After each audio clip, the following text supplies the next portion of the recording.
गौरव सावंत हमारे साथ हमारे सहयोगी इस वक्त ग्राउंड पर मौजूद है। सीधे उनका रुख कर लेते हैं। गौरव, हाइफा में जिस तरह तीसरा बड़ा शहर इजराइल का, जहां पर हिजबुल्लाह की तरफ से ये अटैक हुआ है, यानी अटैक दोनों ही तरफ से चल रहा है। इजराइल भी लगातार हमले कर रहा है, हिजबुल्लाह भी लगातार हमला कर रहा है, ईरान ने भी अभी हाल फिलहाल हमले किए। ये हमले क्या दिखाते हुए नजर आ रहे हैं?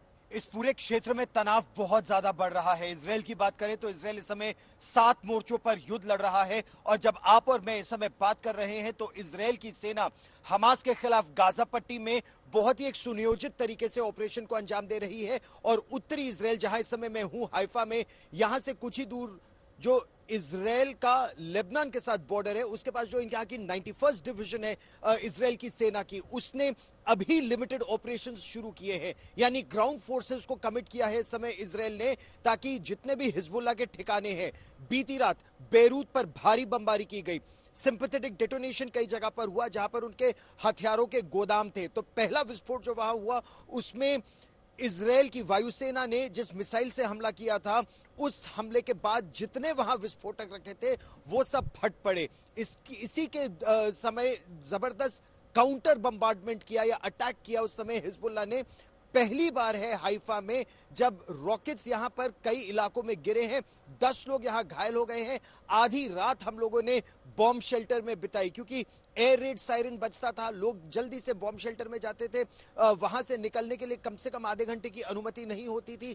फिर जब आप निकलकर अपने कमरे में आइए, फिर एयर रेड सायरन बजता था और फिर जाना पड़ता था। तो इतना तनावपूर्ण यहां पर पिछले 24 घंटे में माहौल रहा है, खासतौर पर तब जब आज पहली बरसी है 7 अक्टूबर के उस आतंकी हमले की जो इजराइल पर हुआ था, सबसे बड़ा आतंकी हमला। और इसीलिए आने वाले समय में ये जो ऑपरेशंस है गाजा में भी, वेस्ट बैंक में भी और हिजबुल्लाह के खिलाफ, ये बहुत ज्यादा और तेज किए जाएंगे इजराइल की तरफ से।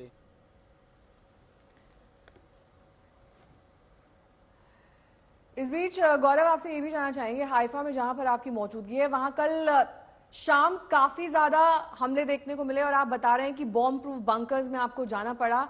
इस तरह के हमलों की आशंका आज यानी कि 7 अक्टूबर के 1 साल की बरसी के बाद और ज्यादा बढ़ जाती है?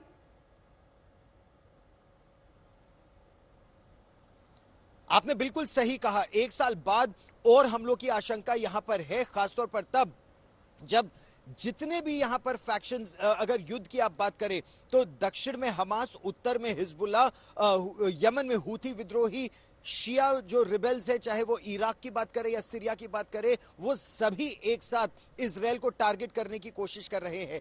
एक और बड़ा खतरा जो आंतरिक सुरक्षा के लिए है, बीती रात यहां पर एक बड़ा आतंकी हमला हुआ जिसमें एक अरब इजरायली वो अपने हथियार के साथ आया। उसने एक 19 वर्ष की युवती, जो यहाँ की बॉर्डर सिक्योरिटी फोर्स की महिला थी, उसका हथियार छीना, उसका गला काटा और फिर उसी के हथियार से बेगुनाह लोगों पर अंधाधुंध गोली चला दी बीरशेवा इलाके में। तो तनाव बेरूत से हमारे सहयोगी अशरफ वानी भी है। गौरव, एक बार फिर से आपका रुख करेंगे, अशरफ का भी रुख कर लेते हैं। अशरफ, जिस तरह के हालात वहां पर बने हुए हैं, क्या देख पा रहे हैं आप? क्योंकि ग्राउंड ऑपरेशंस भी शुरू हो रहे हैं। इजराइल ने क्या कोई खास रणनीति बनाई है? 1 साल ये हमले पूरे होने के बाद किस तरह वो अपने ऑपरेशन को और धार देगा? कि मैं आपको अभी ताजा तस्वीरें यहाँ दिखाऊं, जहां पर अभी कुछ देर पहले जो है इजराइल की वायुसेना की तरफ से एक घर को जो है उस पर मिसाइल अटैक हुआ है। ये बीरूत से करीब 40 किलोमीटर दूर पहाड़ी इलाका है लेबनान का, जहां पर ये है। मैं आपको दिखा सकता हूँ कि क्या डैमेज जो है इसमें हुआ है। आप देख लीजिए, ये जो है